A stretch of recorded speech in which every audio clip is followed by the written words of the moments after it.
இதுதான் டிஜிட்டல் இளநீர். இளநீரை பாட்டில் பண்ணி விற்க ஆரம்பிச்சிட்டாங்க. இது 1 லிட்டர் இளநீரோட விலை எவ்வளோன்னு சொல்லி பார்த்தோம்னா 178 ரூபா. சரிப்பா, நார்மலாக இளநீரே வந்து 60 ரூபா 70 ரூபா அந்த மாதிரி அதிக ரேட்டில் விற்கிது. அப்போ 1 லிட்டர் கொடுக்கணும் அப்படின்றப்போ கண்டிப்பாக அந்த ரேட்டு தானே ஆகும்.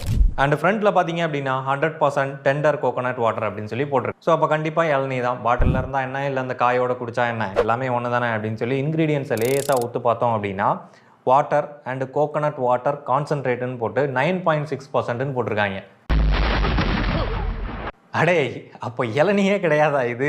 ப்ராக்கெட்டுக்குள்ளே ஈக்குவலன்ட் டு 100% கோகோனட் வாட்டராம். அப்போ இது இளநீரே கிடையாது, அதோட ஈக்குவலன்ட் மாதிரி தான். கோகோனட் வாட்டரோட கான்சன்ட்ரேட்டை போட்டு தண்ணீரை மிக்ஸ் பண்ணி இதை இளநீன்னு சொல்லி விற்கிறாங்க. ஸோ அதனால் பாட்டிலுக்குள்ளே இதுதான் 100% ஒரிஜினல் அப்படின்னு சொன்னால் எதையுமே நம்பாதீங்க. இன்றைக்கி தான் ஒரிஜினலே கிடைக்குது, இளநீரே கிடைக்குது, அதை வாங்கி குடிச்சிட்டு போயிடலாம். ஃப்யூச்சரில் இளநீ கிடைக்காது அப்படின்றப்போ இந்த மாதிரி கான்சன்ட்ரேட்டை குடிச்சிக்கலாம். இதை கண்டிப்பாக நம்ம டேஸ்ட் பண்ணி பார்க்குறோம். மாப்பிள்ள நம்மளுக்கு கொஞ்சம்